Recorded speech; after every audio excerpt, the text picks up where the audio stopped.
नमस्कार विद्यार्थी मित्रांनो, स्वागत आहे तुमचं स्टडी टाइम या आपल्या यूट्यूब चॅनलमध्ये। चला तर मग आज आपण इयत्ता 9वी इतिहास धडा 3 धड्याचे नाव आहे भारतापुढील अंतर्गत आव्हाने, त्याचा स्वाध्याय पाहणार आहोत। चला तर मग सुरू करूया आपल्या स्वाध्यायाला। पहिला प्रश्न आहे, पुढील प्रश्नांची सविस्तर उत्तरे लिहा।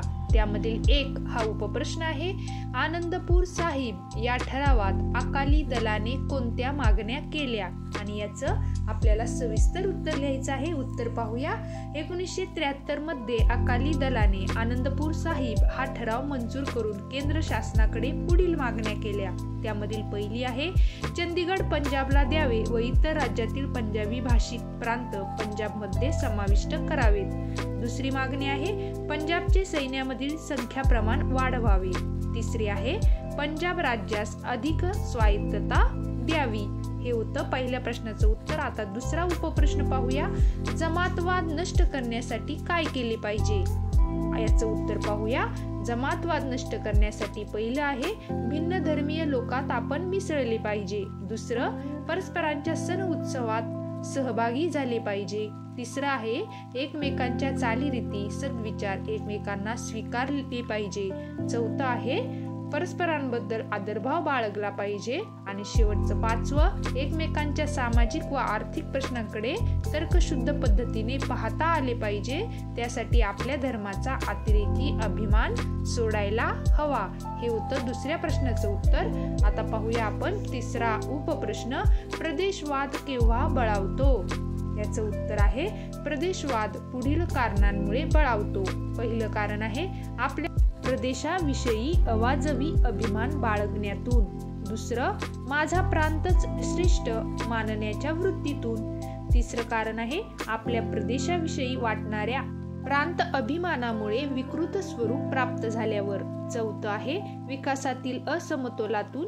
5वं, प्रादेशिक अस्मिता स्थानिक परंपरा संस्कृती यांच्या अनाठायी गौरवातून। आणि 6वं आहे, दारिद्र्य बेरोजगारी मागासलेपण अशा समस्यातून। या कारणामुळे प्रदेशवाद बळावतो। हा होता आपला पहिला प्रश्न। आता आपण दुसरा प्रश्न पाहूया, टिपा लिहा। त्यामधील पहिली टिप आहे, जमातवाद। याचं उत्तर पाहूया।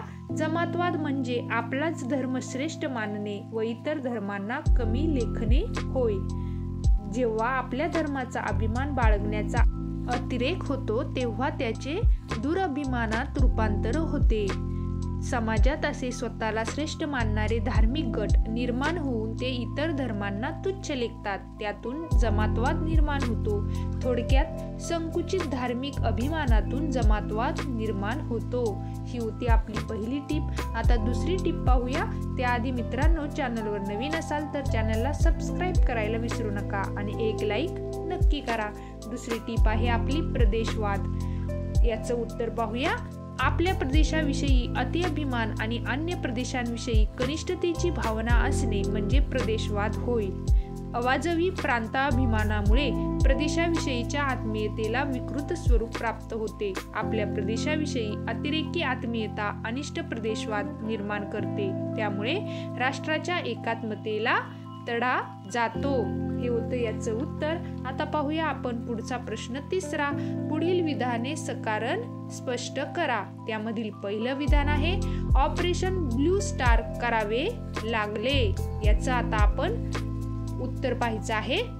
1980च्या दरम्यान पंजाबमध्ये स्वतंत्र खलिस्तान चळवळीला सुरुवात झाली व पुढे ती तीव्र बनली। जर्नेल सिंग भिंद्रानवाले यांनी सशस्त्र अनुयायी गोळा करून दहशतवादी कारवायांना सुरुवात केली।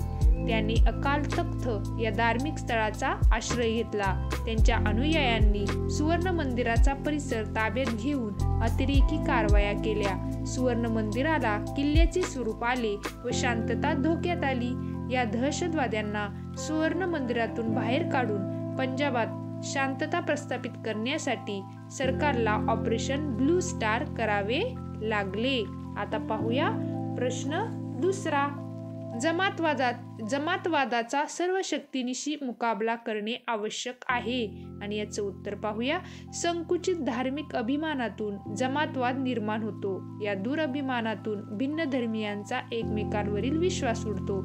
हा विश्वास उडाला की सामाजिक ऐक्याला तडा जातो. समाजातील शांतता धोक्यात येते. धर्माच्या नावाने दंगली होऊन मोठ्या प्रमाणात मालमत्ता आणि जीवित यांची हानी होते. व्यापक राष्ट्रहिताचा विसर पडून फुटीरता निर्माण होते. या दुहीचा आणि अशांततेचा फायदा शत्रू राष्ट्रे घेतात. म्हणून जमातवादाचा सर्व शक्तीनिशी मुकाबला करणे आवश्यक आहे.